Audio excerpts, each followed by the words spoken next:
মাগফিরলি, আল্লাহুম্মা মাগফিরলি, আল্লাহুম্মা মাগফিরলি। ইস্তেগফার অর্থাৎ আল্লাহ তাআলার নিকট ক্ষমা প্রার্থনা করা।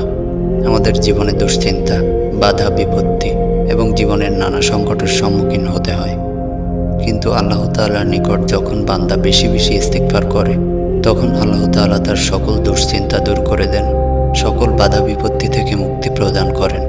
শুধু তাই নয়, আল্লাহ তাআলা আমাদেরকে এমন স্থান থেকে রিজিক দেন যা তার কল্পনার বাইরে। যখনই আমরা তার কাছে ক্ষমা চাই, তিনি আমাদের জীবনের দরজা খুলে দেন এবং তার অশেষ রহমত দ্বারা আমাদেরকে সাহায্য করেন। মুসনাদে আহমদে বর্ণিত একটি হাদিসে উল্লেখ রয়েছে, আল্লাহুম্মা মাগফিরলি অর্থাৎ হে আল্লাহ, আমাকে ক্ষমা করুন।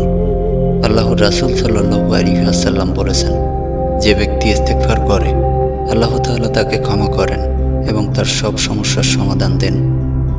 তাই আসুন আমরা সকলে আল্লাহর নিকট ক্ষমা প্রার্থনা করি, যেন তিনি আমাদের সকল দুশ্চিন্তা দূর করেন, জীবনে শান্তি আনয়ন করেন এবং আমাদেরকে তার রহমতের ছায়ায় রাখেন।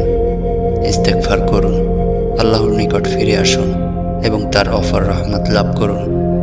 আল্লাহুম্মা মাগফিরলি, আল্লাহুম্মা মাগফিরলি, আল্লাহুম্মা মাগফিরলি।